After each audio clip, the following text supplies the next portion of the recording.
Hello guys, so Lolo, this is for Aquarius. Aquarius, welcome dito sa aking channel, Alarin 888. Welcome guys.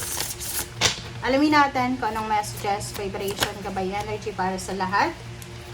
Para to sa mga Aquarius friends natin. So, I hope na makaresonate kayo. This is the third week of August 2026.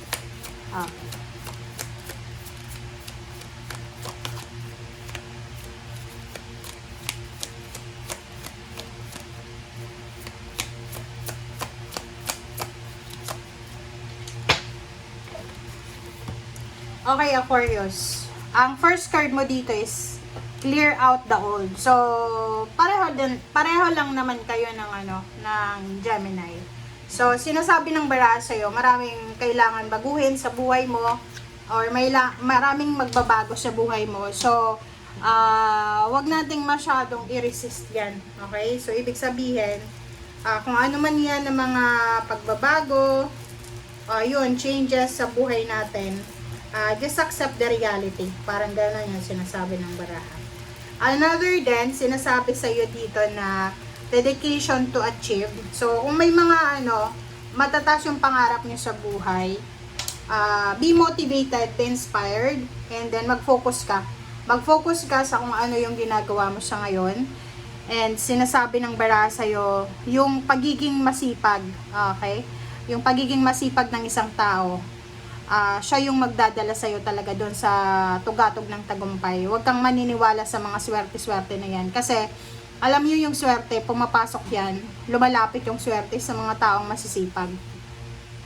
Pag tamad ang isang tao, ang magiging parang source of inspiration nila, yung mga shortcut like sugal, sabong, or kung ano man mga illegal na gawain. So, sa mga ganong klaseng tao, walang swerte yon. Okay? Kahit magsugal sila ng magsugal, hindi lalapit sa kanila yung swerte kasi inaasa nila yung kanilang tagumpay sa parang shortcut, 'di ba? Sa swerte. So sa'yo, sinasabi ng baraha na oras na, Aquarius, para mag-focus ka sa kung ano yung goals mo, maging dedicated ka para sa gusto mong ma-achieve sa buhay. Okay? Nasa tamang direction ka. Ang problema lang dito, may mga bad habits ka, mga lifestyle, or ano pa man ang mga bad sa buhay mo na siyang nakakapigil sa, like for example, sa pag-unlad mo, sa mga plano mo, ganyan, ganito. So, you need to be parang specific ka dapat. Kailangan, eyes to the ball. Okay? Huwag kang papatinag sa mga temptation na yan.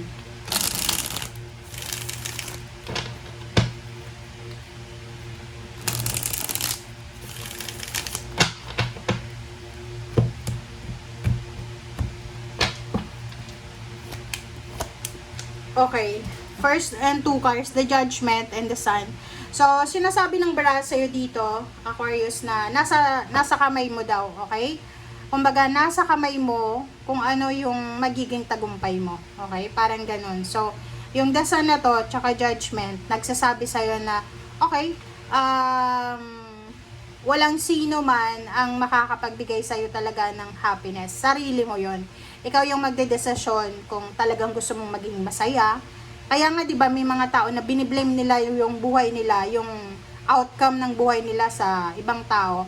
Which is, alam nyo, yung happiness is inside job yan eh. Hindi yan, like parang sabihin natin na hindi ako masaya kasi yung person ko ay ganito. No. Inside job yan eh. 'Di ba? You have the, parang may free will tayo, may konsensya tayo. Ikaw yung nakakaalam kung anong magbibigay sa'yo. Kung hindi ka na masaya, umalis ka.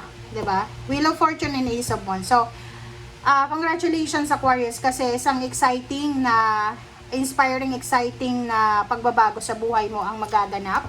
And nakikita ko there's a lot of money coming, financial help, there's a lot of money coming para sa'yo.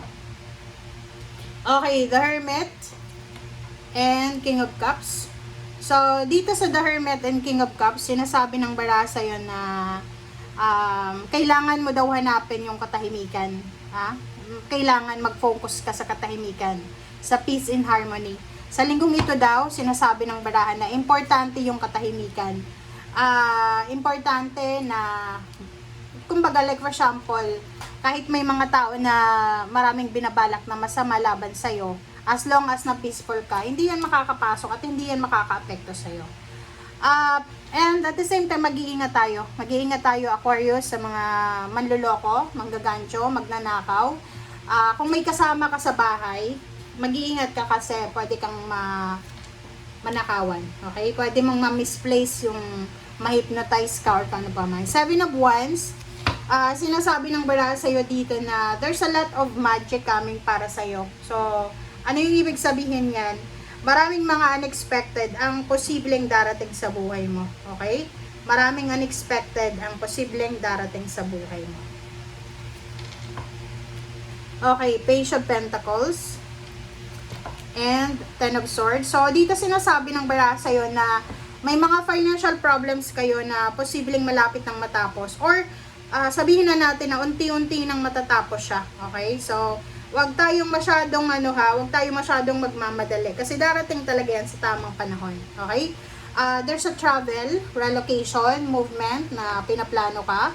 Pwedeng international or pwedeng local. So, pwedeng nag-iipon ka ng pera para sa pagpapatayo ng bahay, pagpaparenovate, or pwedeng paglipat ng bahay, pwedeng pagta-travel around the Philippines or around the world, parang ganun.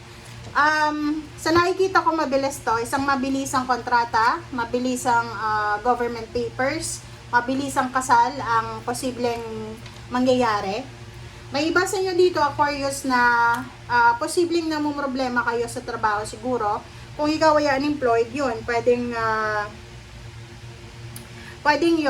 kang magkaroon ng like problema sa trabaho, parang ganon.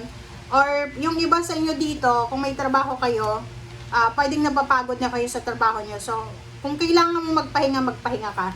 Okay? Importante daw yung pahinga. Kung makikita mo dito sa baraha mo na to, sinasabi na importante yung katahimikan, importante yung pagpapahinga, and importante yung kaligayahan. Parang ganun yung sinasabi ng baraha. 8 of Cups, and then 5 of Cups, 0 the Fool, Queen of Swords. So, sinasabi ng baraha sa inyo dito na huwag kayong manghinayang sa mga ginawa nyong actions, decisions sa past na, like for example, marami kang mga ginawa na decision na pinagsisisihan mo sa ngayon. Ang sabi ng baraha sa'yo, wala kang dapat na pagsisihan, 'di ba? Wala kang dapat na pagsisihan kasi kahit sabihin natin okay, nag-fail ka doon sa actions na yon, sa ginawa mo na yon, hindi ibig sabihin na failure ka na talaga. Okay? So, sinasabi ng barahan na just go with the flow. Kung ano yung kung anong nangyari, yun na yun. 'Di ba? Parang sabi ng baraha, hindi mo kailangan na puwersahin ang sitwasyon. Okay?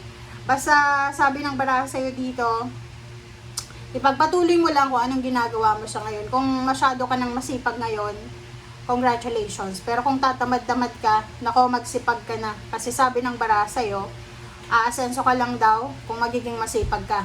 Okay? Huwag kang aasa sa swerte. Pwede kang umasa sa swerte kung alam mo sa sarili mo na ginawa mo yung best mo. Okay? Thank you. Bye!